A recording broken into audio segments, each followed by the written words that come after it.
स्तुति आराधना ऊपर जाती है, आशीष देखो नीचे आती है।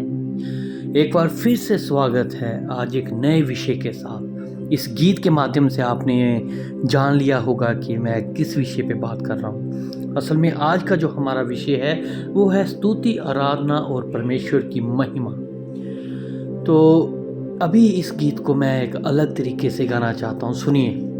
स्तुति आराधना की जाती है, महिमा तब ही नीचे आती है।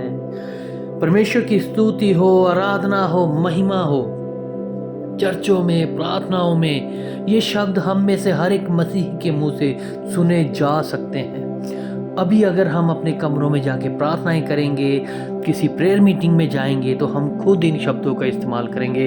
प्रभु जी आपकी स्तुति हो, प्रभु जी आपकी महिमा हो, आराधना हो, ये शब्द हम अपने मुंह से निकालते हैं। मगर क्या हमें इन शब्दों का सही मतलब पता है? और ये कैसे हैं ये शब्द, असल में इनका इस्तेमाल हमने करना कैसे है? आज हम स्तुति आराधना महिमा को क्रमबद्ध तरीके से देखेंगे। और क्या ये हमें सिर्फ मुंह से बोलना ही है या इनमें से कुछ करना भी होता है? इन चीज़ों को आज हम इस बाइबल अध्ययन में देखेंगे। असल में स्तुति, महिमा, आराधना ये सर्वशक्तिमान परमेश्वर के सामने आने के 3 स्तर हैं, 3 लेवल हैं जो हमें परमेश्वर के साथ जोड़ते हैं। हम इन 3 स्तरों के बिना हम परमेश्वर के पास नहीं आ सकते। शायद ये हमें पता ही नहीं होता कि हमने क्या करना है, क्या बोलना है और कैसे हमने स्तुति, आराधना और महिमा के स्तर को जांचना है, देखना है। और चर्चों में हम जाते हैं, प्रार्थनाओं में जाते हैं और गीत गाते हैं, थोड़ी सी आराधना करते हैं, उसके बाद वचन को सुनकर हम वैसे ही वापिस आ जाते हैं, जैसे हम गए थे वैसे ही आ गए। लेकिन आज मैं आपको बताना चाहता हूँ, अगर आज आप इस अध्ययन में स्तुति, आराधना और महिमा को अच्छी तरह जान लेंगे, तो आगे से जब भी हम परमेश्वर की आराधना में जाएंगे, हम परमेश्वर की बंदगी में जाएंगे, हम परमेश्वर को पुकारेंगे, हम खाली नहीं लौटेंगे। तो चलिए स्टार्ट करते हैं अपने आज के इस विषय को, जो है स्तुति, आराधना और परमेश्वर की महिमा। तो सबसे पहले हम देखेंगे स्तुति। असल में स्तुति क्या है? जो स्तुति है ये है किसी की भी हम जब प्रशंसा करते हैं, या किसी को हम धन्यवाद करते हैं, या किसी को हम आदर देते हैं। अपने से बड़े किसी को हम आदर देते हैं, चाहे अपने से छोटे को किसी को आदर देते हैं। मैं आपको स्तुति की डेफिनेशन बता रहा हूँ पहले। जैसे किसी भी कार्य या कोई भी काम है या कोई भी चीज़ है, उसके बारे में सुनकर या उसको सामने देख के या अपने पीठ पीछे उसके बारे में सुनकर जब हम प्रशंसा करते हैं उस चीज़ की, अरे हाँ ये चीज़ तो बहुत अच्छी है, ये बहुत ही बढ़िया था। खाने वाली चीज़ हो तो उस खाने वाली चीज़ की हम बड़ाई करते हैं, अरे वाह क्या टेस्ट था उसका। तो ये है प्रशंसा करना। स्तुति जो है वो प्रशंसा करना है, धन्यवाद करना है और आदर करना है। जब हम परमेश्वर की प्रशंसा करते हैं किसी भी बात को लेके, ये प्रशंसा जो है ये केवल रट्टा लगाना नहीं है। स्तुति जो है रट्टा लगाना नहीं है कि हम बंदगी में बैठ के, प्रार्थना में बैठ के और बोलते रहे स्तुति हो, स्तुति हो, स्तुति हो, प्रभु जी स्तुति हो, स्तुति हो। ज़्यादातर मसीह लोग ये रट्टा लगाते हैं। सिर्फ वो सोचते हैं कि स्तुति शब्द जो है वो बोलना है। असल में स्तुति शब्द बोलना नहीं है, उसके पीछे बोलने का क्या कारण है, क्या वजह है, ये हमें पता होनी चाहिए। उदाहरण के तौर पे जैसे मैं आपको समझाता हूँ, जैसे हम हवा को महसूस करके, पेड़ पौधे और पहाड़ों और वादियों को देखकर, या अपनी या दूसरों की चंगाई और उनकी आशीष देख के हम परमेश्वर की स्तुति करते हैं, परमेश्वर की प्रशंसा करते हैं या धन्यवाद करते हैं। जैसे मुझे किसी बीमारी से चंगाई मिली तो मैं कहता हूँ धन्यवाद प्रभु जी मुझे चंगा करने के लिए। धन्यवाद प्रभु जी, ये पेड़ इतने अच्छे अच्छे पेड़, ये पहाड़ इतने अच्छे, ये नदी बहुत अच्छी है प्रभु जी, मैं सांस ले रहा हूँ, मेरे अंदर बाहर हवा जा रही है। या कोई भी कार्य हम अपने जीवन के किसी भी क्षण, किसी भी पल, अपने आसपास की चीज़ों को जब हम देखते हैं तो हम स्तुति करते हैं। हमें पता है इनको बनाने वाला कोई है, और जब हम प्रशंसा करते हैं तो हम क्या कर रहे होते हैं, हम स्तुति कर रहे होते हैं। या किसी का हम धन्यवाद करते हैं, जब हमें कोई वस्तु दी जाती है तो हम कहते हैं धन्यवाद। हम परमेश्वर का भी जब धन्यवाद करते हैं, परमेश्वर की प्रशंसा करते हैं, उसके कार्यों को देख के उसको आदर देते हैं, तो असल में ये स्तुति करना है। परमेश्वर की स्तुति करने के कई कारण और कई गवाहियां हो सकती हैं, हमारे खुद के अनुभव हो सकते हैं। फिर से बोलना चाहूंगा, प्रशंसा करना, धन्यवाद करना या आदर देना, ये स्तुति करना है। केवल बोलना ही नहीं, स्तुति शब्द बोलना ही नहीं, बल्कि उसके पीछे की वजह को अपने मुंह से निकालना। हम स्तुति कर सकते हैं परमेश्वर की, प्रभु जी आपकी स्तुति हो, इन पेड़ों को देख के मैं आपकी स्तुति करता हूँ, प्रभु जी इन फलों को देख के मैं आपकी स्तुति करता हूँ, आपकी प्रशंसा करता हूँ कि आपने इतने इतने बड़े पहाड़ बना दिए, आपने ये नदियाँ बना दी। ये है स्तुति करना। तो कुछ आयतें मैं आपको बताऊंगा। सबसे पहले हम देखेंगे लेव्य व्यवस्था अध्याय 19 और उसकी 24 आयत में क्या लिखा है। जब हम इसको पढ़ते हैं तो वहाँ पे लिखा है, और चौथे वर्ष में उनके सब फल यहोवा की स्तुति करने के लिए पवित्र ठहरे। तो हम पेड़ों को और उनके फलों को देख के, तरह तरह के फल फ्रूट हम देखते हैं अपने आसपास हम तरह तरह के पेड़ पौधे देखते हैं, तो हम इन चीज़ों को बनाने वाले की स्तुति कर सकते हैं, प्रशंसा कर सकते हैं। मतलब ये है कि हम पेड़ों को, फलों को देख के, वृक्षों को देख के, फूलों को देख के परमेश्वर की हम स्तुति कर सकते हैं। और दूसरा जो है, हम देख सकते हैं पहला इतिहास उसकी 16 अध्याय उसकी 8 और 9 आयत को जब हम देखते हैं तो वहाँ पे लिखा है, यहोवा का धन्यवाद करो, उससे प्रार्थना करो, देश देश में उसके कामों का प्रचार करो, उसका गीत गाओ, उसका भजन करो, उसके सब आश्चर्य कर्मों का ध्यान करो। हम प्रभु के सब कामों को देख के, उनको याद करके हम परमेश्वर की स्तुति कर सकते हैं, हम धन्यवाद कर सकते हैं प्रभु का।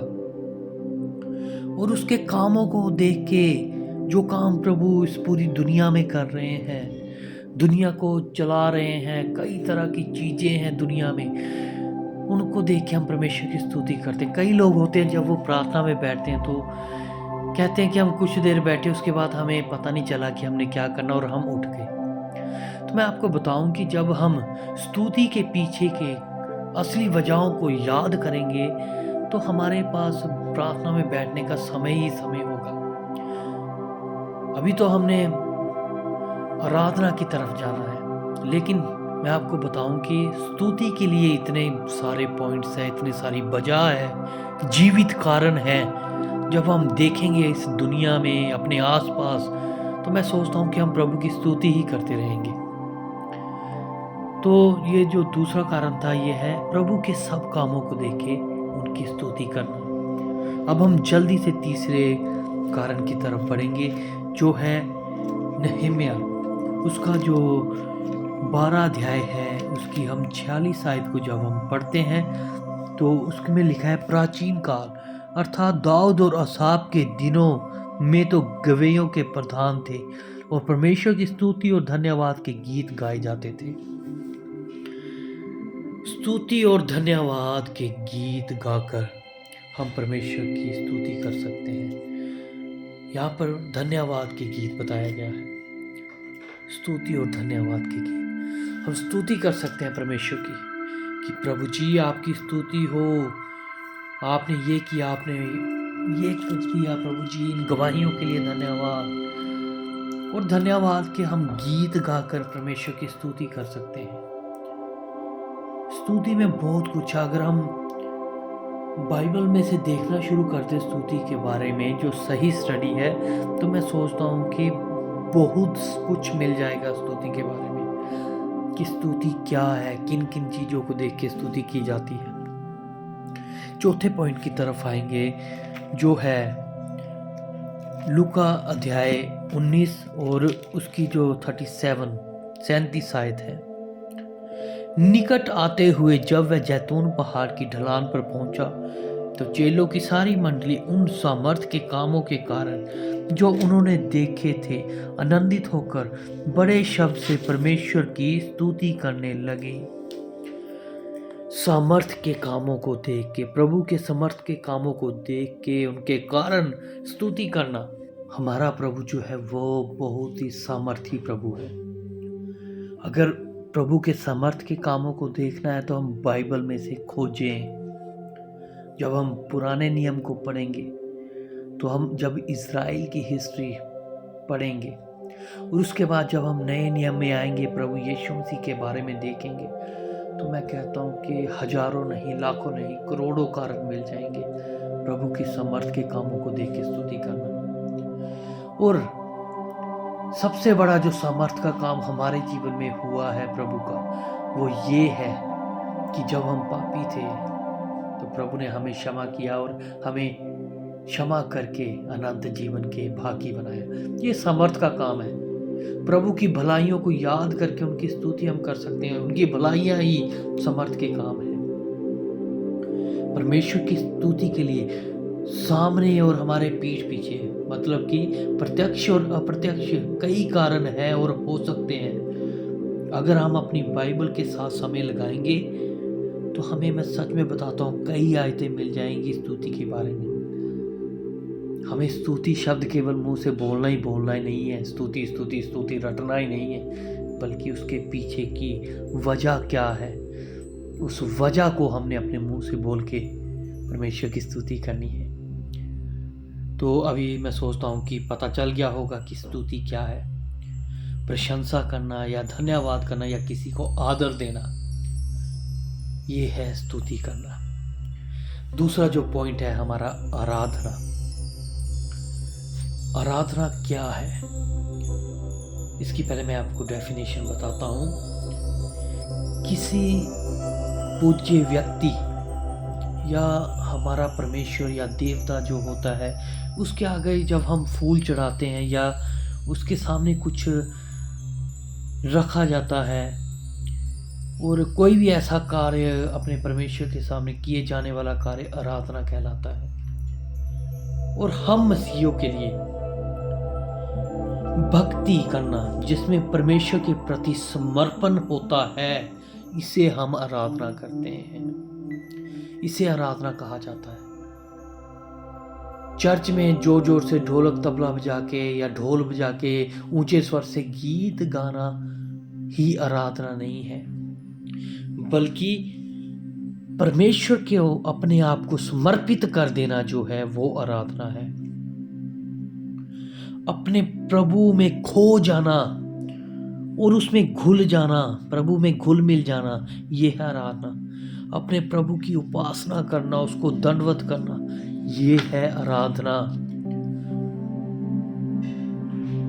और आराधना के बारे में हम कुछ आयतें देखेंगे जो हम पढ़ेंगे।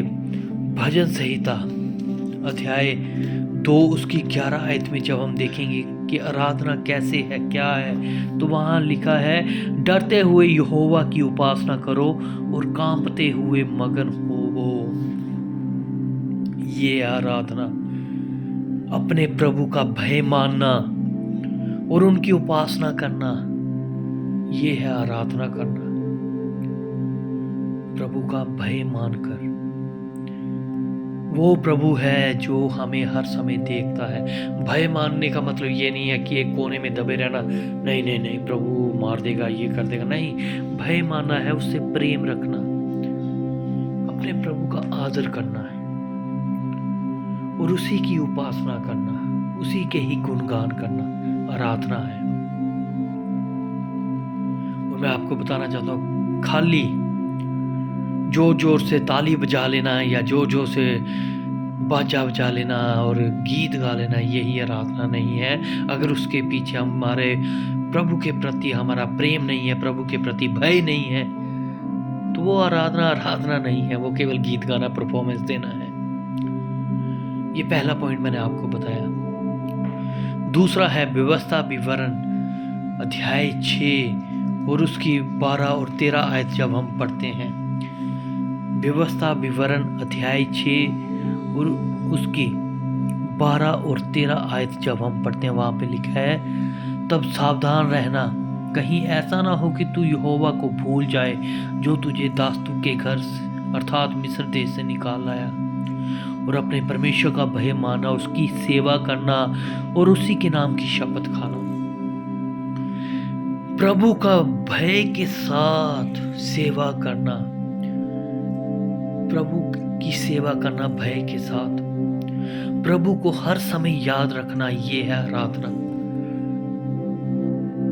आज जो कई हमारे लोग हैं वो प्रभु की भय के साथ सेवा नहीं कर रहे, उनको डर नहीं रहा परमेश्वर का कि क्या होगा क्या नहीं। खैर हमारा विषय ये नहीं है किसी को अभी वो करने का, लेकिन हमारा विषय आराधना के बारे में। भय के साथ प्रभु की सेवा करना, उसको स्मरण रखना, उसे याद रखना हर समय कि हाँ भाई मेरा परमेश्वर है, वो मेरा प्रभु है, ये है आराधना करना। और जब हम मत्ती अध्याय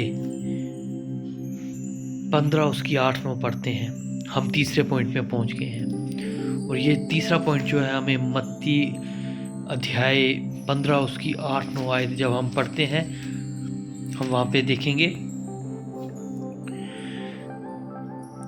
ये लोग होंठों से तो मेरा आदर करते हैं पर उनका मन मुझसे दूर रहता है, और ये व्यर्थ मेरी उपासना करते हैं, क्योंकि मनुष्यों की विधियों को धर्मोपदेश करके सिखाते हैं। ये तीसरे पॉइंट में हम आ गए हैं, आराधना करना कैसे है। परमेश्वर को पूर्ण मन से समर्पित होना आराधना है। यहाँ पर जो है ये है, होंठों से तो परमेश्वर का आदर करना लेकिन मन परमेश्वर से दूर रखना, समर्पण ही नहीं होना।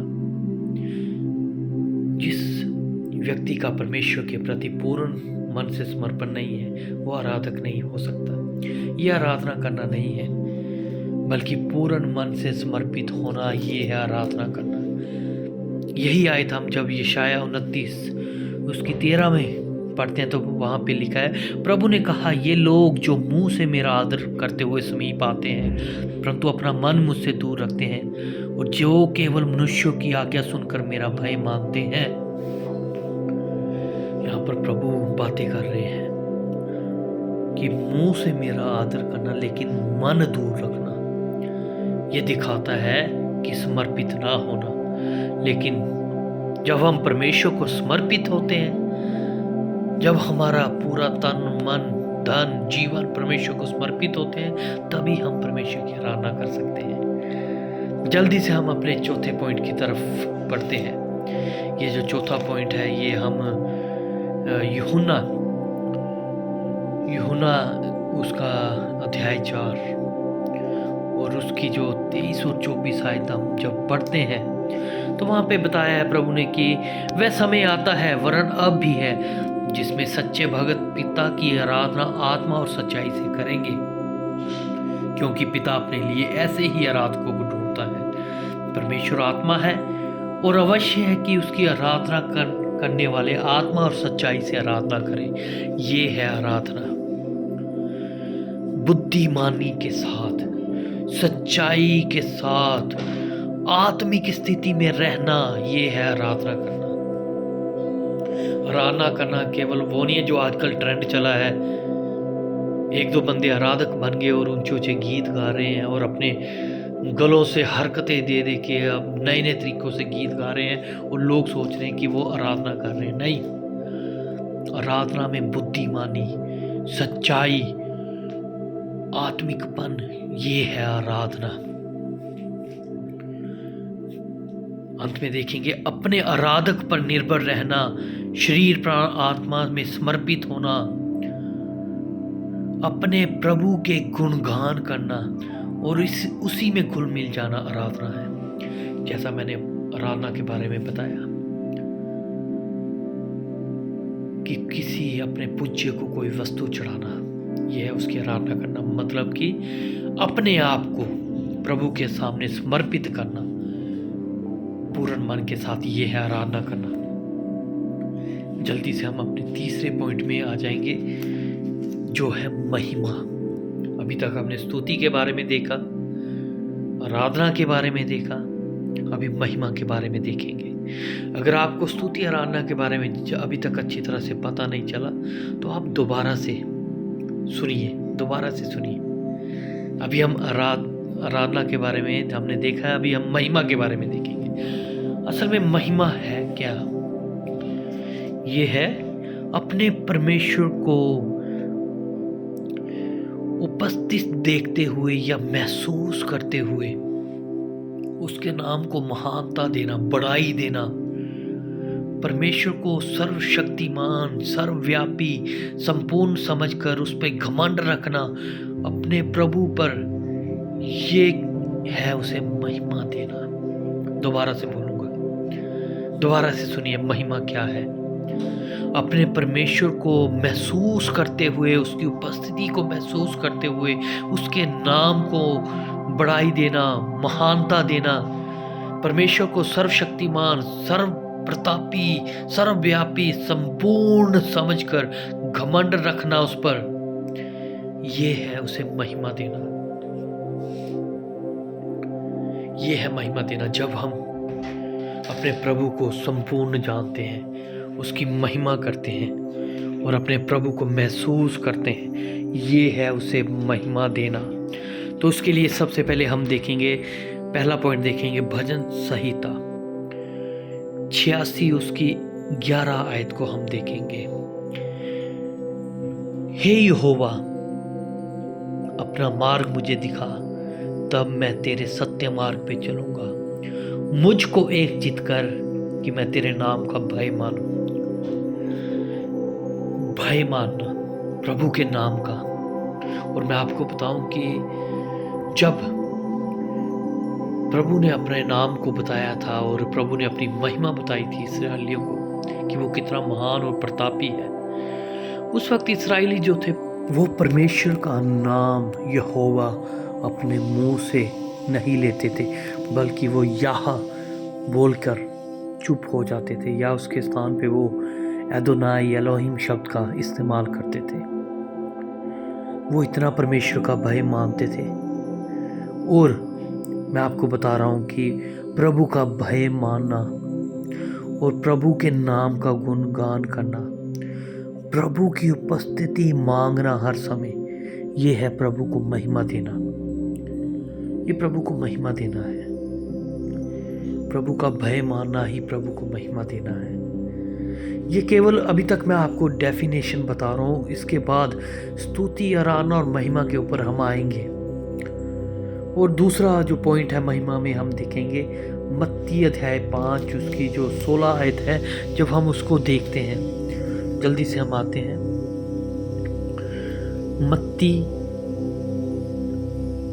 और उसका अध्याय 5 और उसकी 16 आयत को जब हम पढ़ते हैं, वहाँ पर लिखा है, उसी प्रकार तुम्हारा उजाला मनुष्यों के सामने चमके कि वह तुम्हारे भले कामों को देखकर तुम्हारे पिता की जो स्वर्ग में है बड़ाई करें। हमें देखकर लोग प्रभु की बड़ाई करें, यह है परमेश्वर की महिमा करना। हमारे जीवनों से परमेश्वर नजर आए, हमारे कामों से, हमारे बोलना, देखना, सुनना, चाल चलन, इन बातों से जब प्रभु को लोग हमारे अंदर देखेंगे, एक अलगताई का जीवन, एक अलगपन हमारे अंदर देखेंगे, ये है प्रभु की महिमा करना। अगर हमारे जीवनों को देख के ही लोग हमें जज कर रहे हैं, एक तरफ से ये आराधना स्तुति करने वाले लोग हैं और बाइबल पकड़ के चलने वाले लोग हैं, दूसरी तरफ इनके जीवनों में ये गलतियां हैं, उस समय परमेश्वर की महिमा नहीं होती, बल्कि परमेश्वर के नाम की बदनामी होती है। और परमेश्वर की महिमा जब हमारे जीवनों को देख के लोग प्रभु की बड़ाई करें, ये है परमेश्वर की महिमा। जल्दी से तीसरे पॉइंट की ओर बढ़ेंगे। और ये जो तीसरा पॉइंट है, ये है यिर्मयाह अध्याय 9 और उसकी 23 और 24 को हम जब पढ़ेंगे तो यहाँ पे लिखा है, यहोवा यूं कहता है, बुद्धिमान अपनी बुद्धि पर घमंड ना करे, ना वीर अपनी वीरता पर, ना धनी अपने धन पर घमंड करे, परंतु जो घमंड करे वह इसी बात पर घमंड करे कि वह मुझे जानता और समझता है कि मैं ही वह यहोवा हूँ जो पृथ्वी पर करुणा, न्याय और धर्म के काम करता है, क्योंकि मैं इन्हीं बातों से प्रसन्न रहता हूँ। अपने परमेश्वर पर ही घमंड करना उसे महिमा देना है।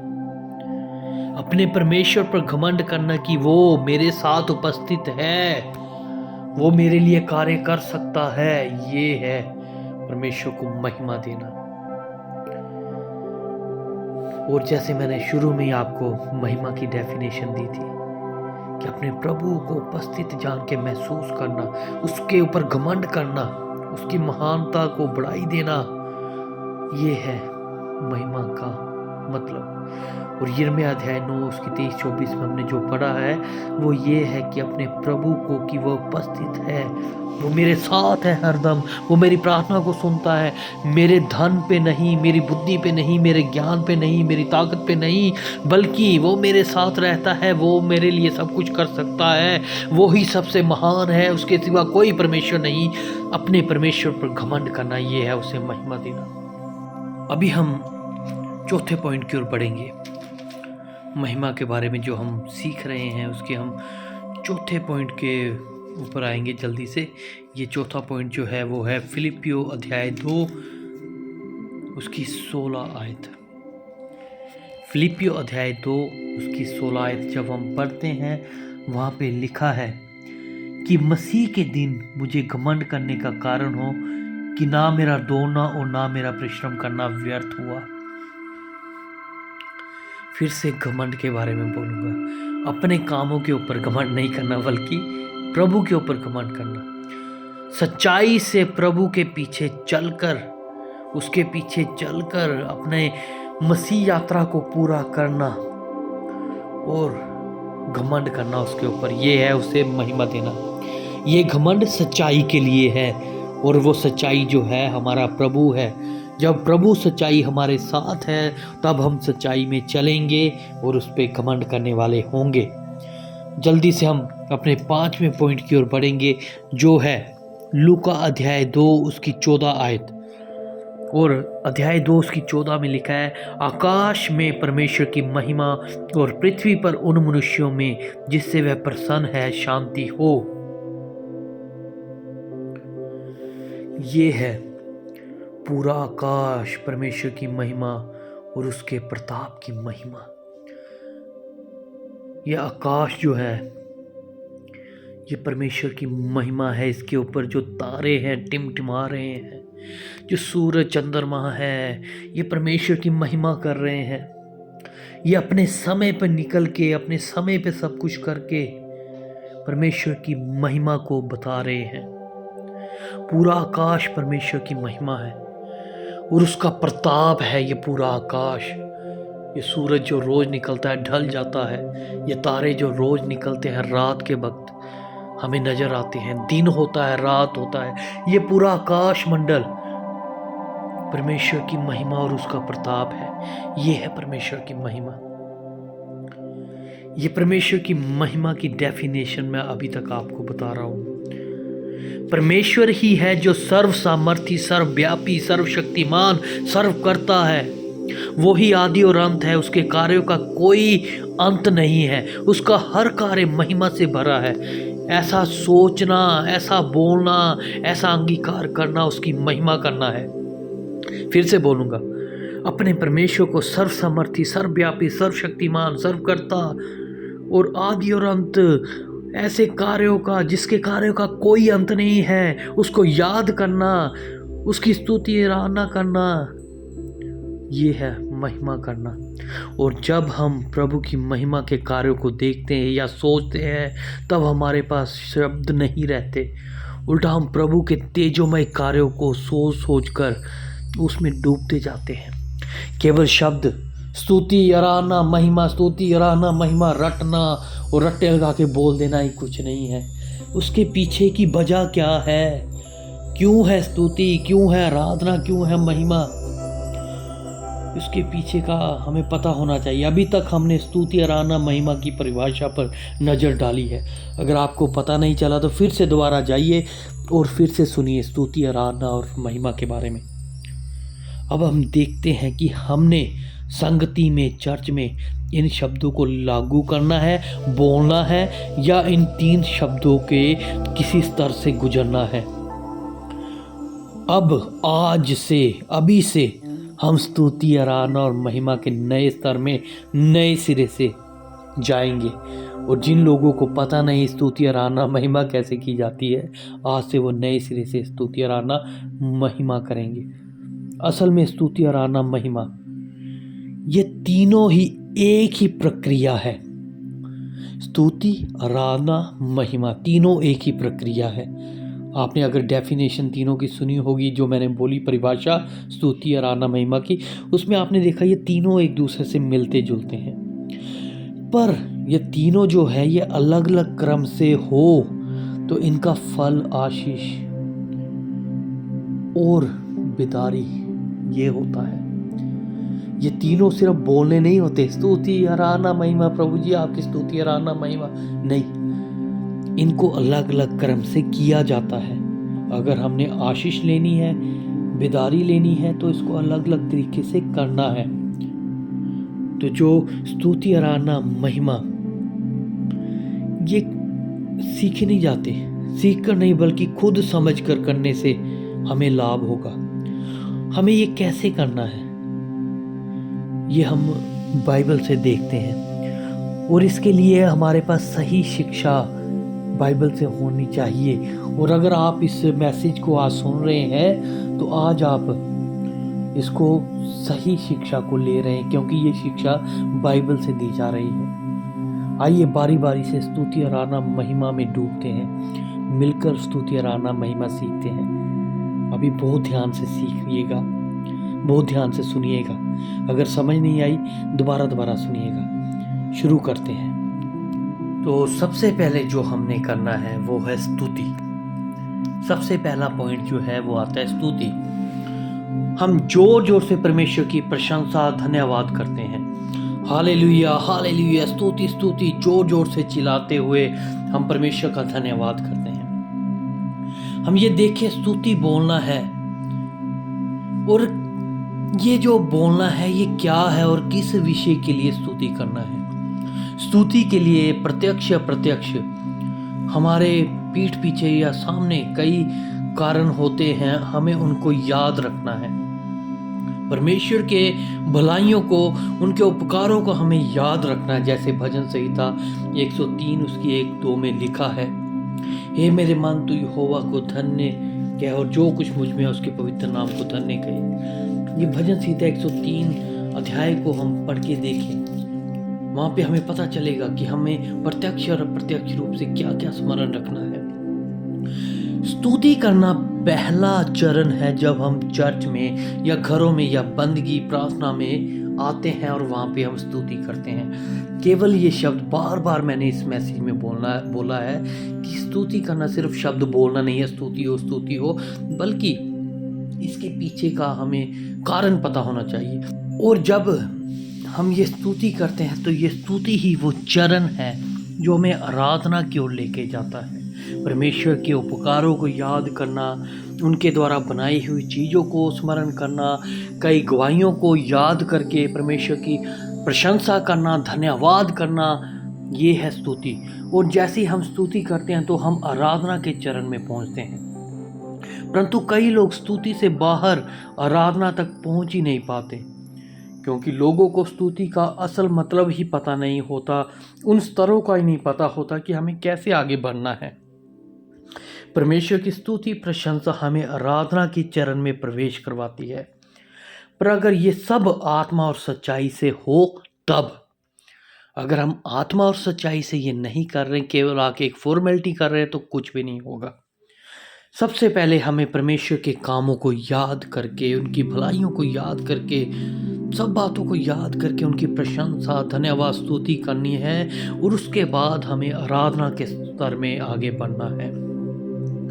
आराधना का मतलब, जैसे हमने पहले ही मैंने आपको बताया, ये दूसरे पॉइंट की ओर हम बढ़ चुके हैं, जो है आराधना। आराधना जो है वो है समर्पित होना।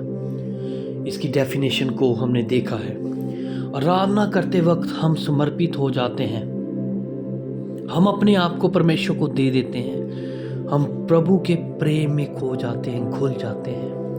हमारे मुंह में बस यीशु यीशु होता है। जैसे चाय में चीनी घुल जाती है, ना चीनी का पता लगता है ना चाय पत्ती का, बस रंग बदल कर रह जाता है। ये है अपने आराधक अपने प्रभु के रंग में ढल जाना, घुल जाना, अपनी पहचान खोकर प्रभु की पहचान में आना ही आराधना है। स्तुति का जो चरण है, स्तुति से आराधना में आना, जब दोनों मिल जाते हैं तो कुछ अलग होता है। और ये स्तुति आराधना जो है, ये हमने जैसे इनकी डेफिनेशंस को देखा है, तो हमें गाते हुए, परमेश्वर को स्मरण रखते हुए, उसके कार्यों को स्मरण रखते हुए, हमने गीत भी गाने हैं, परमेश्वर का धन्यवाद भी करना है, स्तुति भी करनी है, लेकिन आत्मा से। और याद रखिए, जब आप और हम आत्मा से जब परमेश्वर की स्तुति आराधना कर रहे होते हैं, उस वक्त ज़रूरी नहीं है कि हमारे सुर बहुत अच्छे हो, हमारे पास बंदगी में आराधक आए हुए हों और हम उनके ऊपर डिपेंड हो जाएं, ऐसा नहीं है। जब आत्मा और सच्चाई से आप आराधना करेंगे, आपके मुंह से कैसे भी शब्द निकलेंगे वो परमेश्वर को भाएंगे, क्योंकि वो आत्मा और सच्चाई से होंगे। जब स्तुति और आराधना दोनों मिल जाएंगे, जब दोनों की एक मिलन हो जाएगा, हम स्तुति भी करते रहेंगे और आराधना भी करते रहेंगे, तो अब कुछ अलग होगा। उस वक्त महिमा आ जाएगी। जैसे मैंने शुरू में गीत गाया था, स्तुति आराधना की जाती है, महिमा तब ही नीचे आती है। महिमा जो है वो, उसके बारे में हम देखेंगे। ये तीसरा पॉइंट है। एक सच्ची स्तुति आराधना जो है वो महिमा को लेके आती है, और खुद हमारा परमेश्वर जो है वो महिमा है। खुद हमारा परमेश्वर महिमा, वो खुद उतर के आ जाता है। और महिमा के स्तर के बारे में हम देख रहे हैं। जब महिमा का स्तर आता है, उस वक्त कोई गीत नहीं गाया जाता, कोई प्रचार नहीं होता, मुंह से कोई शब्द नहीं होता, सब शांत हो जाता है, सब खोया हुआ हो जाता है। हमारा दिमाग जो है वो सुन होके बस एक ही चीज देख रहा होता है, वो है महिमा को। वो महिमा है प्रभु परमेश्वर और मनुष्य में आदान प्रदान होना शुरू हो जाता है। परमेश्वर का अभिषेक उतरना शुरू हो जाता है। ये है महिमा, क्योंकि वो महिमामय परमेश्वर खुद उतर आता है। ये है महिमा का स्तर। और बिना स्तुति आराधना के ऊपर जाए महिमा नीचे नहीं आएगी। अभी आपको समझ आ रहा होगा कि ये शब्द केवल बोले नहीं जाते, इनको किया जाता है। स्तुति की जाती है, आराधना की जाती है, लेकिन महिमा की नहीं जाती, महिमा उतर के आती है। स्तुति आराधना की जाती है, महिमा तब ही नीचे आती है। अभी आप समझे होंगे इस बात को। और जब महिमा खुद नीचे उतर के आती है, वो परमेश्वर खुद निकल के आता है, तब कुछ हो जाता है, कुछ अलग होता है। पर शायद आज दुख की बात है, बहुत सी कम लोग हैं जो महिमा तक पहुंच पाते हैं। वो केवल स्तुति आराधना में घूमते रहते हैं। उनको गीत गाना अच्छा लगता है, उछलना कूदना अच्छा लगता है, म्यूजिक अच्छा लगता है, और महिमा का स्तर उतर के नहीं आता। वो सोचते हैं कि यही है परमेश्वर को प्रसन्न करने का तरीका। स्तुति आराधना परमेश्वर को प्रसन्न किया जाता है, लेकिन जब आत्मा और सच्चाई से की जाती है, तब परमेश्वर खुद उतर के नीचे आ जाते हैं। अगर हम में से हर एक महिमा तक पहुंच जाए, तब क्या होगा? सचमुच कुछ अलग होगा। क्या अलग होगा ये देखते हैं हम।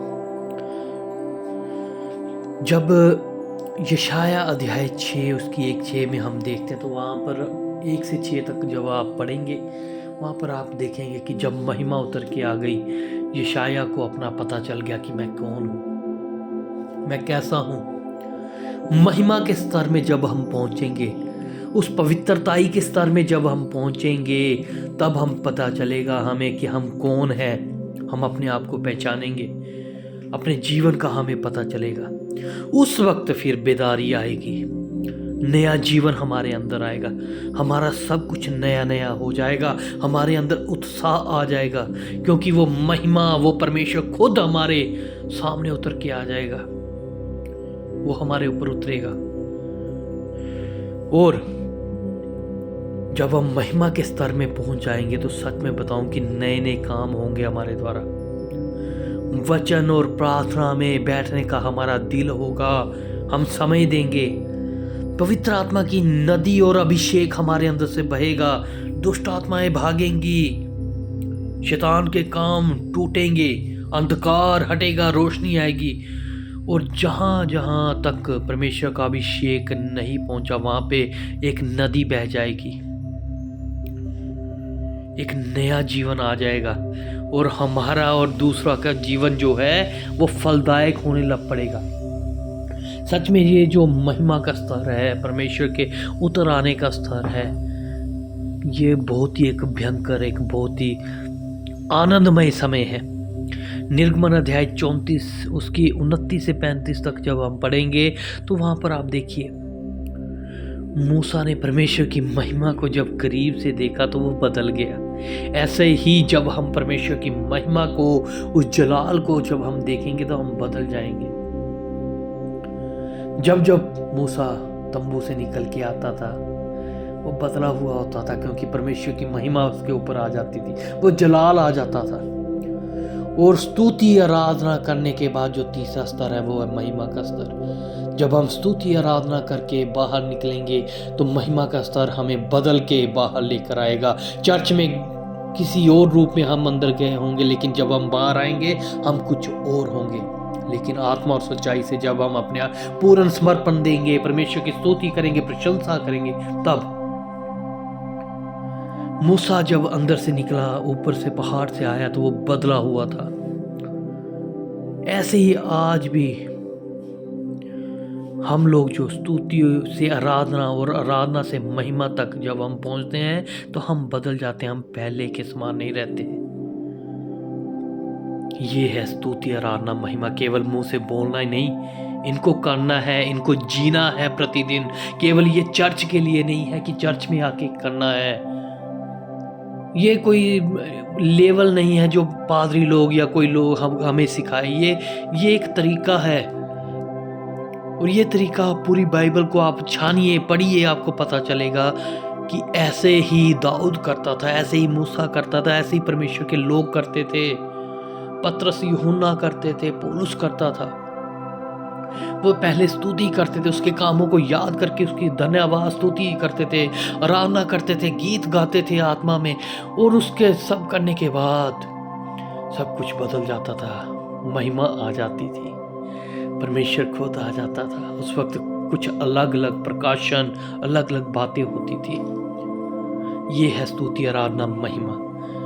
मैं फिर से कहूँगा, एक बार फिर से आप, अगर आपको समझ नहीं आई तो आप फिर से पीछे जाइए और पहले स्तुति आराधना महिमा की डेफिनेशन, उसकी परिभाषा देखिए। उसके बाद कैसे हमने स्तुति करनी है, कैसे आराधना करनी है, स्तुति से आराधना में, आराधना से महिमा तक हमने कैसे पहुंचना है, ये लेवल हम चेक करिए। और अंत में मैं आपको बताऊं कि स्तुति आराधना और महिमा होने से क्या होता है। जब हम परमेश्वर की स्तुति करते हैं, उसके कामों को याद कर कर धन्यवाद करते हैं, प्रभु जी धन्यवाद आपकी स्तुति उन पेड़ों के लिए, फलों के लिए, पौधों के लिए, हर चीज़ के लिए, जब हम परमेश्वर की स्तुति करते हैं, धन्यवाद करते हैं, उस वक्त कुछ होता है, उस वक्त कुछ और भी हो रहा होता है। शैतान कमज़ोर होता है और हारता है। प्रभु की स्तुति करने से शैतान कमज़ोर होता है और हारता है, उसकी ताकतें हिल जाती है। इसलिए स्तुति करना आत्मा के साथ परमेश्वर की भलाइयों को याद करके बहुत जरूरी है। स्तुति के बाद आराधना के चरण में आना बहुत जरूरी है। जब हम आराधना करते हैं तो प्रभु के प्यार में हम बढ़ते जाते हैं। हमें प्रभु से प्यार ही प्यार होने लगता है। हम प्रभु के साथ घुलते मिलते जाते हैं।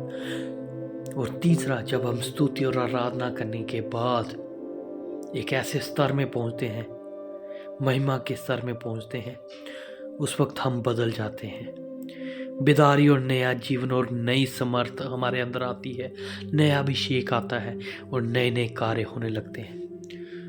ये है स्तुति, आराधना और महिमा।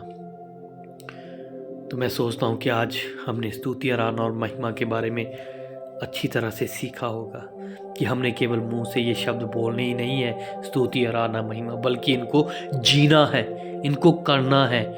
अकेले में प्रार्थना कर रहे हैं, द्वार बंद करके प्रार्थना कर रहे हैं, चर्च में प्रार्थना कर रहे हैं, फास्टिंग प्रेयर में है, कहीं भी है, इसको करना है ताकि हम महिमा के स्तर तक पहुँचे। हमें स्तुति के स्तर में ही नहीं रहना, स्तुति से आराधना के स्तर में और आराधना से महिमा के स्तर में हमें पहुंचना है ताकि सब कुछ बदले। उम्मीद करता हूं कि आपको ये वचन, ये जीवित वचन अच्छे लगे हों। परमेश्वर मुझे और आपको और हम सभी को जो इस वचनों को सुनते हैं, जीते हैं, उनको आशीष दे। धन्यवाद। आमीन।